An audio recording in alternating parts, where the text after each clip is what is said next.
Hello, everyone. This will be my recording on how I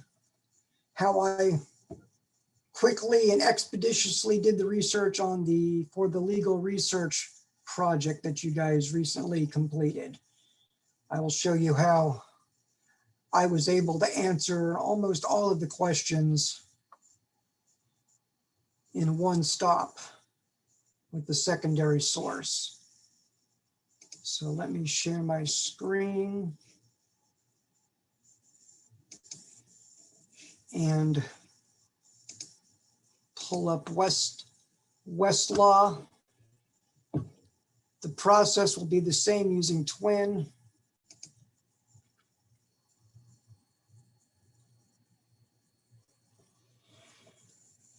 So in this fact pattern, my research steps, like every time I do research, is to try to figure out what's important, what's not important, come up with some relevant key terms that will help me find a secondary source, which will then lead me to primary sources, statutes, and cases. In this case, it's marriage, communication, privilege, because that was given in the fact patterns of marriage or spouse, privilege, and then maybe third party.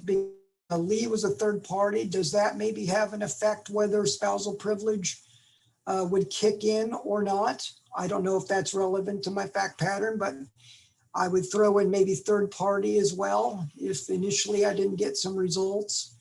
And then it's a murder, it's a crime. So murder, crime, spouse, privilege, third party. So those are some of the main search terms that I'd be coming across my mind as I'm thinking through this. So I'm going to go into state materials. It's my New York jurisdiction, so I'll select.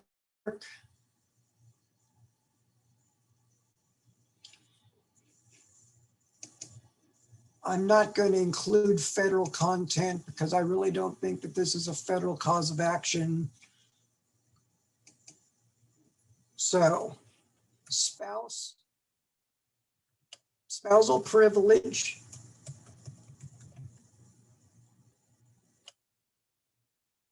murder.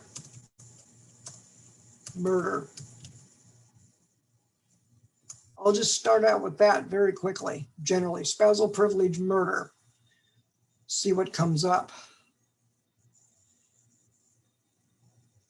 My cases are my default screen, so I'm gonna go down to secondary sources.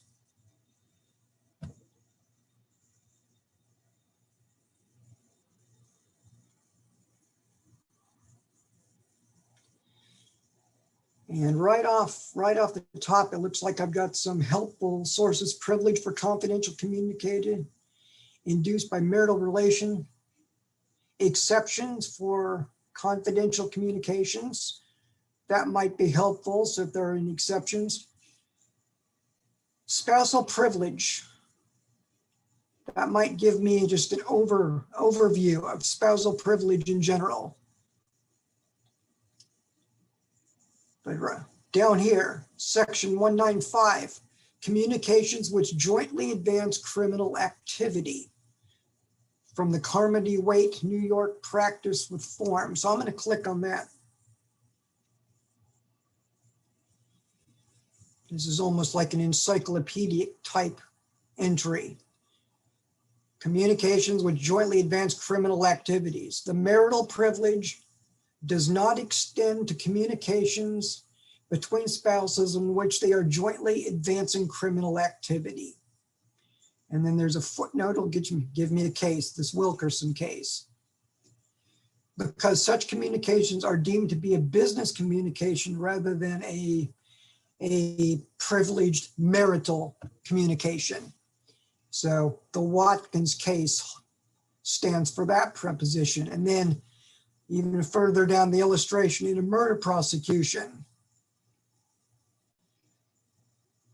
the communications within a murder activity of husband and wife is deemed to be part of a criminal enterprise rather than marital communication. So People v. Smythe.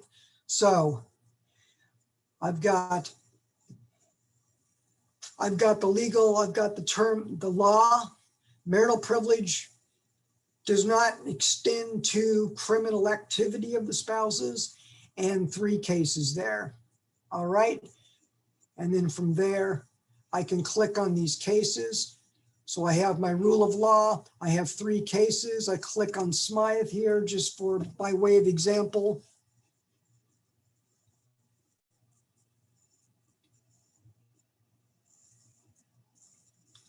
I scan my head notes.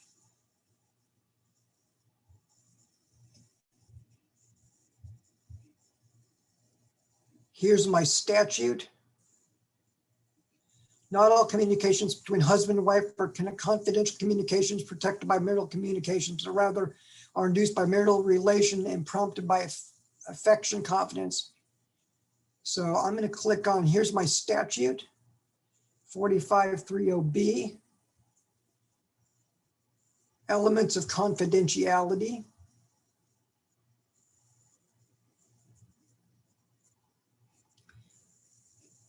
That looks like it may not apply. I'll hit my table of contents. Here's the 4502 spouse. I'm not worried about the 4503 attorney, but 4502 spouse. Evidence, communications. A husband and wife shall not be required or without consent of the other, if living, to disclose a confidential communication during marriage. So there's the statutory premise for spousal privilege. But we know that my Smythe and my Wilkins case are an exception to the rule. So I would scan down through my statute here, and at the bottom, the communication must be in confidence, during marriage. If it's a waived, parties can waive it. And then here are my exceptions. There are some exceptions. Let's see. Another exception is triggered when the spouse's communication is related to their joint participation in an ongoing crime. So right within the statute is the exception for ongoing crime. Here's the Watkins case that was in my secondary source. Here's also my Pennsylvania v. Smythe case that was in my secondary source. So from the secondary source, I found my answer, or from within the statute, I found the exception to the marital privilege with links to my cases within the statute.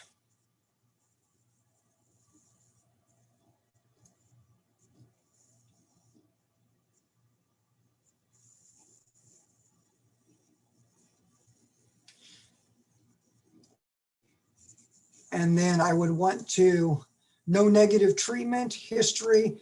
There are some citing references. 6 cases have cited People v. Smythe.